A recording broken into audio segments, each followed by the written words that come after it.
Capítulo 1. La muerte. 1. Hace muchos años, cuando murió mi padre, estábamos velándolo otras personas y yo. Dichas personas estaban acompañándome cuando me quedé dormida por un momento y de pronto que mi padre entró en el cuarto donde estábamos velándolo, llevaba sus manos metidas en las bolsas de su pantalón y me preguntó que quién se nos había muerto, que quién era aquel que estaba tendido, y yo pensé que era mi padre que acababa de morir y estaba hablándome. ¿Podría decirme a qué se debió este fenómeno? Respuesta. Es indispensable comprender que las gentes jamás en la vida se preocupan por despertar conciencia. Realmente todas las personas del conglomerado social tienen la conciencia profundamente dormida. Es obvio que después de la muerte, el animal intelectual equivocadamente llamado hombre, continúa con su vida ensoñativa. Si a algún desencarnado se le dijese que está muerto, obviamente no lo creería. Es ostensible que los desencarnados piensan siempre que están vivos, pues nada extraño encuentran al morir. Ellos ven siempre el mismo sol, las mismas nubes, las mismas aves ensayando el vuelo desde los tupidos sauces del jardín. Los llamados muertos, después del gran paso, deambulan por las calles de la ciudad o por los distintos sectores del suburbio donde fallecieron. Normalmente continúan con su trabajo cotidiano, y se sientan a la mesa en su casa y hasta se dan el lujo de acostarse en su lecho. Jamás pensarían que han pasado al más allá. Ellos se sienten viviendo aquí y ahora. En estas condiciones, al ver su cuerpo en el ataúd, suponen que se trata de otra persona, ni remotamente sospechan que se trata de su mismo vehículo fallecido. Esa es la cruda realidad de los hechos, por eso no se extrañe en modo alguno de haber tenido esa experiencia íntima. 2. ¿A qué se debe el temor que sentía mi hermana más pequeña de entrar en la habitación donde fue velado mi abuelo? Respuesta. Dicho temor tiene mucho de ancestro. Por lo común se transmite de padres a hijos, no hay nadie en la vida que no lo haya sentido. Lo mismo sucede cuando penetramos a una caverna tenebrosa o cuando nos encontramos en presencia de un fantasma real. La causa causarum de todo esto estriba en la psiquis subjetiva, mejor dijéramos en la conciencia dormida. Cuando uno despierta conciencia, es ostensible que tales temores desaparecen radicalmente. 3. Porque los niños pueden ver a un desencarnado y los adultos no. Mi hijo el más pequeño vio a mi padre recién desencarnado y platicaba con él. Respuesta. En nombre de la verdad debemos ser claros y enfatizar ciertas ideas. No está de más decir que todos los niños son clarividentes.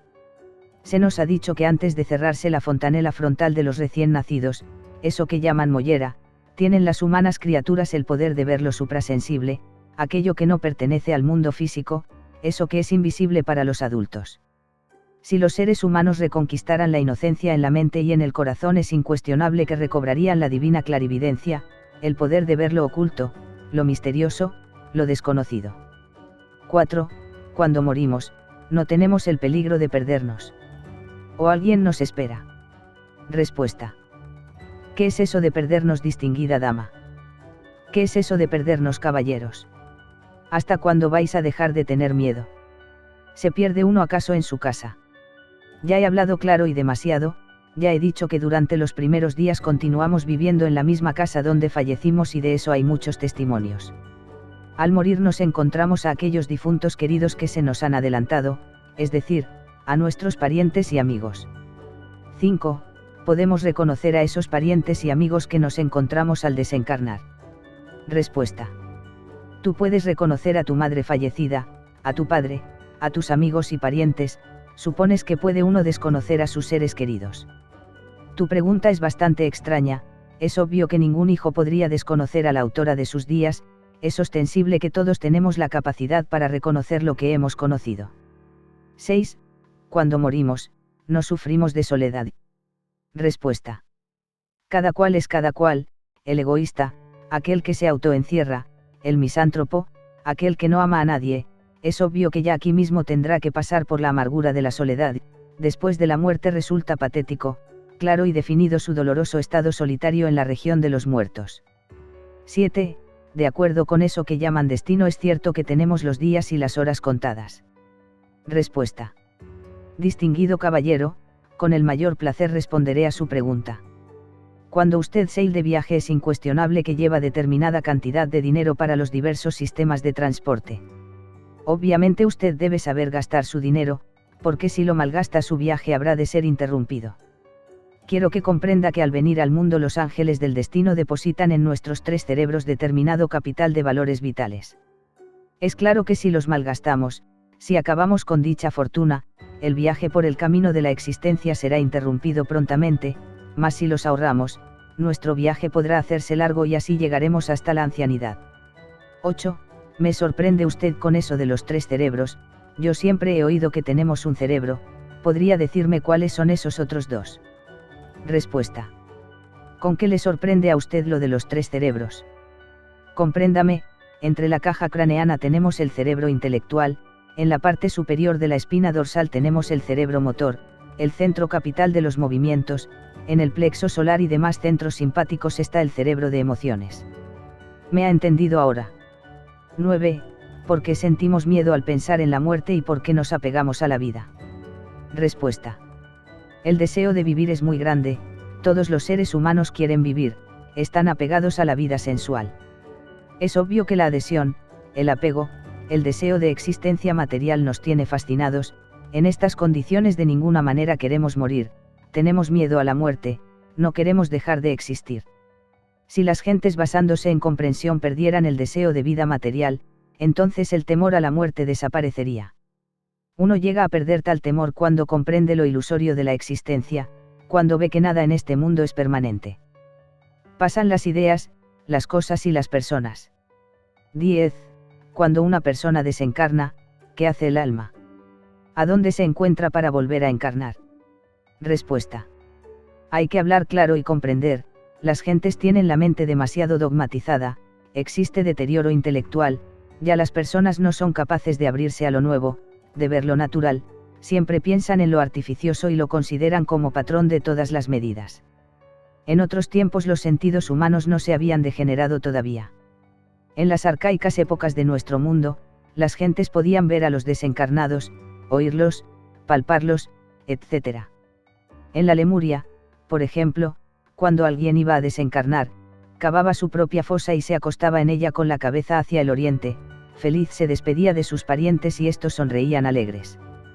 Quien pasaba al más allá no quedaba invisible para sus parientes, bien podía seguir conviviendo con los suyos deliciosamente, el aire parecía transparente, en la atmósfera se veía claramente a los espíritus, a las almas, a las criaturas inocentes de la naturaleza.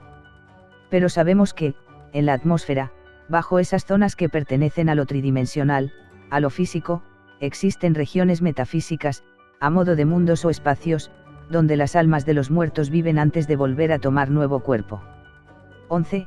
Porque siempre que sueño con mis parientes difuntos, platico con ellos y me afirman que no han muerto y que están en perfecto estado de salud. Respuesta. Distinguido caballero, me place su pregunta y con el mayor gusto le contesto.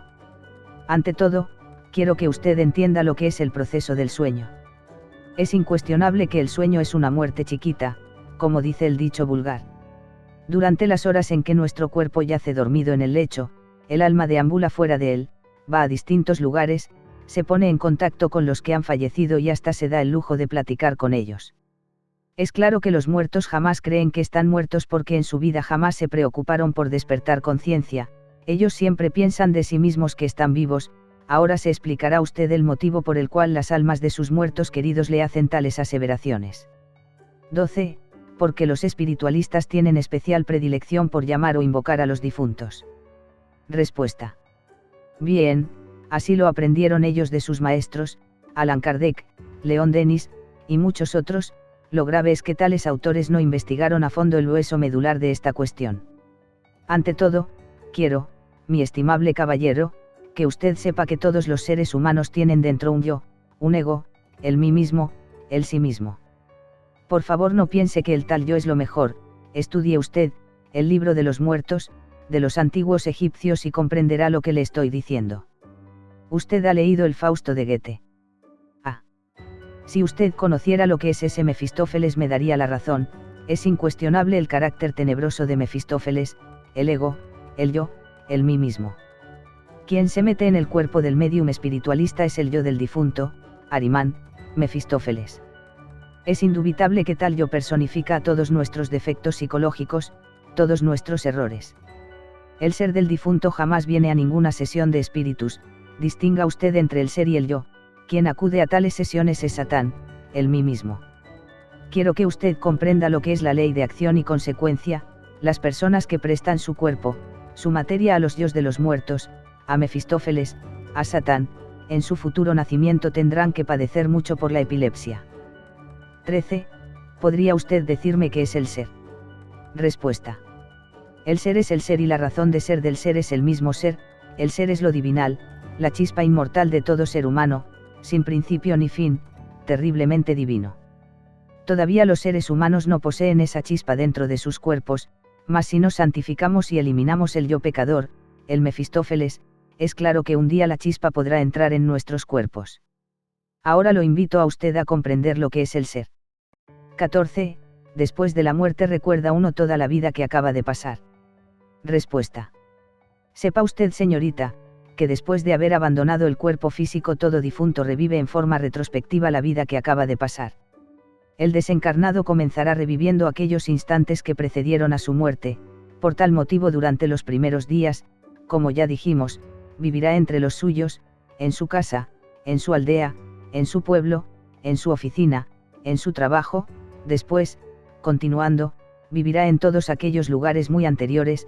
En cada faceta de su existencia pasada repetirá los mismos dramas, las mismas palabras, las mismas escenas, etc.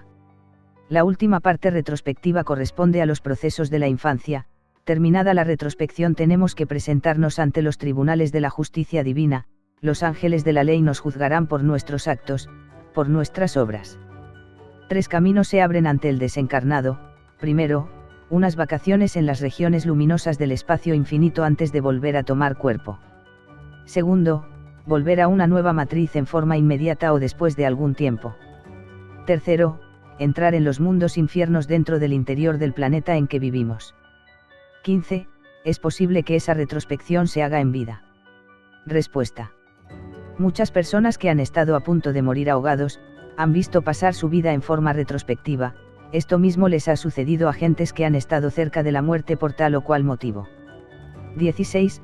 Cierto día, tramitando asuntos de fosas y criptas para sepultar a familiares, platicando con el administrador del cementerio, de pronto me quedé callado y con los ojos desorbitados durante un buen rato.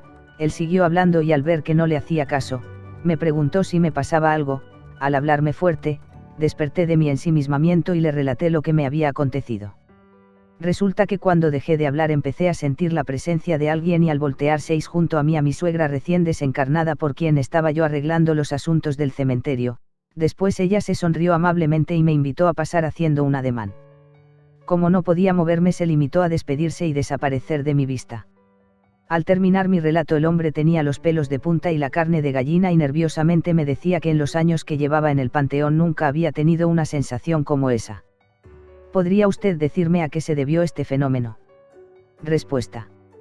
Con el mayor placer contestaré a su pregunta, distinguido caballero. En modo alguno debe usted extrañarse por una visión suprasensible. En los tiempos de la Lemuria, ya dije, los muertos eran visibles en la atmósfera para todo el mundo. Qué lástima que ahora las gentes se sorprendan con este tipo de visiones. Nada tiene de raro que un fallecido pueda hacerse visible de cuando en la atmósfera y eso le consta a usted mismo. Es obvio que lo pudo verificar con percepción directa. El administrador del panteón no llegó tan lejos, pero sí pudo tener cierta sensibilidad psíquica, lo suficiente para que sus pelos se hubieran puesto de punta y su piel como cuero de gallina. 17.